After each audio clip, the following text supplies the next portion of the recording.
तो गाइस, तो कैसे हैं आप लोग। मैं हूं मानवावैन और आज हम रिव्यू करने वाले 10 ऐसे मुरीम मानवा जो आपको बहुत पसंद आएंगे। तो चलिए शुरू करते हैं।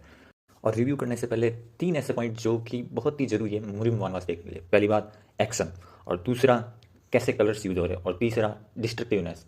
जब तक डिस्ट्रक्टिवनेस नहीं हो ना तो मज़ा नहीं आता देखने में। तो चलिए शुरू करते हैं। तो नंबर 10 पे आता है heavenly demon can't live a normal life. तो इसमें होता है कि एक हेवनली डीमन जो कि मुरीम वर्ल्ड से माइग्रेट कर जाता है किसके अंदर, फैंटेसी वर्ल्ड के अंदर। और फिर हम उसकी लाइफ की जर्नी देखते हैं कि वो आगे कैसे जी रहा है अपनी पावर्स के साथ जो कि उसने मुरीम से एक्वायर की थी।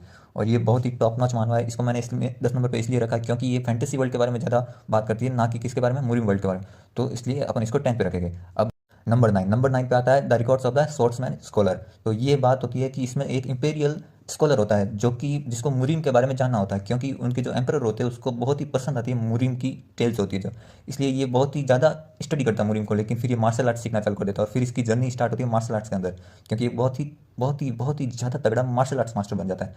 इसके लिए अपन इसको रख रहे हैं 9 पे। 9 पे क्यों रखा है, क्योंकि इसमें ज़्यादा मतलब स्टोरी को छोड़कर इधर उधर भी चले जाते हैं, इसलिए इसको नंबर 9 पे रखा है। बात आती है नंबर 8 पे। नंबर 8 पे आता है the tale of the scribe who retires to the countryside. ये भी जो अपन ने नंबर 9 पे बात की थी उसी के राइटर ने लिखी है।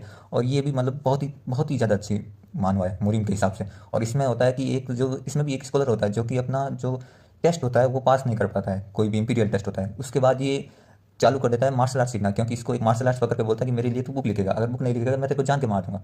तो इसलिए इसको ये तैयारी करनी पड़ती है और ये धीरे धीरे करके सीख जाता है मार्शल आर्ट्स, और फिर ये बहुत ही अनपैरेलल बन जाता है उस वर्ल्ड में, क्योंकि इसको जो ज्ञान होता है उस स्वॉर्ड्स के बारे में वो किसी को नहीं होता है। और ये इसकी जर्नी स्टार्ट होती है। और इसका नंबर 8 पे इसलिए रखा क्योंकि इसमें भी इधर उधर चले जाते हैं, सही से उसके ऊपर फोकस नहीं करते हैं, और लव स्टोरी के नाम पे तो इसने नंबर 7 पे आता है पाथ ऑफ द समन। इसमें होते हैं 3 फैक्शंस होते हैं मुरीन में, जिसमें से एक अनऑर्थोडॉक्स, एक होता है ऑर्थोडॉक्स, और एक होता है डीमन जो भी हेवनली डीमन होते हैं उसका जो डिमोनिक कल्ट होता है। तो जो अनऑर्थोडॉक्स फैक्शन होता है उसका जो सबसे जो पीक मास्टर होता है उसकी डेथ हो जाती है। तो डेथ होने के बाद वो री इंकारनेट होता है किसके अंदर, एक समन के अंदर। तो अब तुम सोचो कि एक पीक मास्टर अनऑर्थोडॉक्स का जो कि ऐसे ही मचा रहा था, और मचाते मचाते वो खुद मचक गया, और मचकने के बाद वो क्या बन गया, एक समन बन गया। अब वो समन की तरह कैसे जी रहा है उसकी लाइफ का आगे अपने को बताते हैं। तो ये भी बहुत तगड़ी मानो है 7 नंबर पे, इसलिए मैंने इसको रखा है क्योंकि स्टोरी बहुत ही अच्छी है इसकी। नंबर 6 पे आता है रिटर्न ऑफ द माउंट वर्सेक्ट। इसमें होता है कि जो एक बहुत ही मतलब बहुत सालों पहले एक हेवनली डीमन के साथ लड़ाई हुई थी। लड़ाई में एक जो माउंट वाकर सबसे पीक मास्टर था वो मर जाता है। तो वो मरने के बाद वापस जिंदा होता है किसमें, एक बैगर सेक्ट के डिसिपल में। तो फिर वो बैगर सेक्ट को छोड़कर माउंट हुआ जाता है, और फिर वो उस माउंट हुआ जो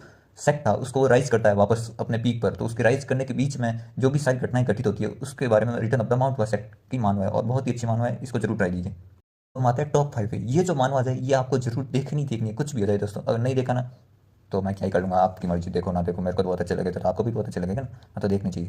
नंबर 5 पर आता है मुरीम लोगिन। मुरीम लोगिन होता है वो एक ऐसी स्टोरी पे बेस्ड है कि एक जैसे कि एक हंटर वर्ल्ड है और एक मुरीम वर्ल्ड है। मुरीम वर्ल्ड है जो गेम के अंदर है, हंटर वर्ल्ड है जो असलियत में। तो जो असलियत का हंटर होता है वो मुरीम के अंदर जाके खेलता है। तो उसको पता नहीं होता कि ये असली वर्ल्ड है कि गेम वर्ल्ड है। तो वो खेलता है, उसको बाद पता लगता है कि अगर मैं यहाँ मरा तो मैं असलियत में भी मर जाऊंगा। तो वो फिर उसकी जर्नी स्टार्ट होती है मुरीम में खेलकर, वो उसको अपनी पावर्स मिलती है जो कि असलियत में भी उसके पास ही होती है। तो ये उसके बारे में और बहुत ही अच्छी मानवा है, आपको एक बार तो रीड करना ही होगा कुछ भी हो जाए।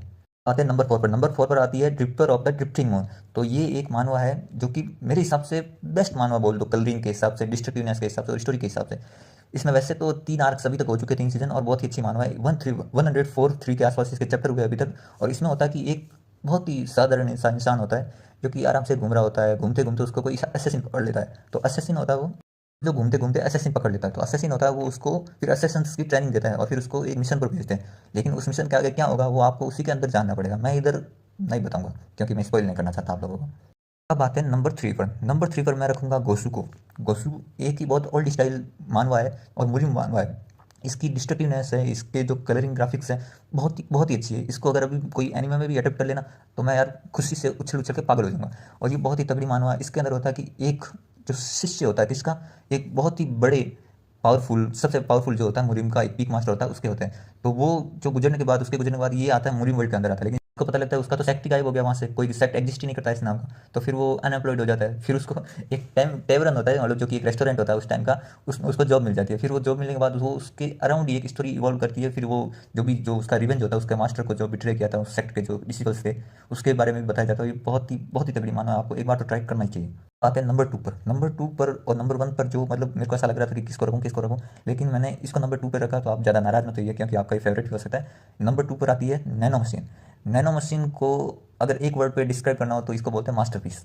मतलब क्या ही बनाया है कि अभी बन भी रहा है, लेकिन बनाया तो क्या ही है। और नैनो मशीन की स्टोरी होती है कि जो एक फ्यूचर से जो उसकी जनरेशन का, उसी जनरेशन का जो उसका ग्रैंडसन होता है, वो आता है पीछे और अपने ग्रैंडपा को एक नैनो बायोटिक जो एक ऑर्गेनिज्म होता है वो उसके अंदर फिट कर देता है। उसके बाद जो नैनो मशीन होती है उस टाइम उसको नैनो मशीन बोलते हैं। तो जो नैनो मशीन होती है वो उसको बहुत ही मतलब कोई भी एक मार्शल आर्ट्स होता है उसका जो नॉलेज होता है वो उसके अंदर फिट कर देता है, और फिर वो उसके हिसाब से उसकी बॉडी को डेवलप करना, उसके जो पावर्स आते हैं, और फिर वो कैसे कैसे मतलब बहुत ही ताकतवर बनता है, उसको पता लगाता है कि नैनो मशीन क्या है क्यों है ये सब।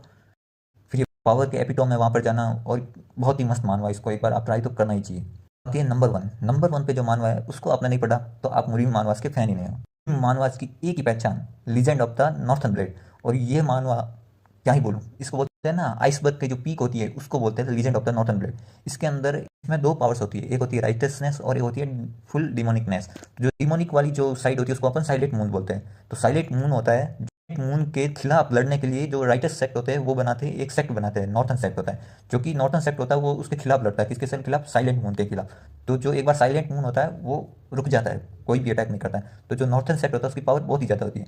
तो जो ब्रिटिश सेक्ट होते हैं वो है ना इसको बोलते हैं कि तुम है ना उसके साथ मिले हो, किसके साथ, साइलेंट मून के साथ। तो वो इनके ऊपर हमला कर देता है। हमला करने के बाद जो नॉर्थन सेक्ट होता है वो एकदम डिमोलिश हो जाता है। तो उसके अंदर सिर्फ एक ही आदमी बचता है। डिमोलिश होने के बाद जो होता है ना कि उस सेक्ट लीडर का बच्चा बच्चा था अकेला, और वो वही इस जो मानवा उसका प्रोटैगनिस्ट है। और उसी के आसपास ये स्टोरी रिवॉल्व करती है, क्योंकि ये रिवेंज लेता है जिन्होंने इनको धोखा दिया था उसके ऊपर, और जो कि राइटिस्ट सेक्ट होते हैं उनको खत्म करने के लिए। और इसमें बहुत ही तगड़े प्लॉट है, इसकी स्टोरी लाइन, इसकी डिस्ट्रिक्टिवनेस, और क्या ही बोलूँ यार। तो यही जो 10 मानवास थे मैं आपको बताना चाहता था। आप इसको रीड जरूर कीजिए, नहीं करना चाहते तो भी कीजिए, क्योंकि मैंने बोला है करना पड़ेगा। और please like and subscribe this channel, और आपसे जल्दी मुलाकात होगी वापस।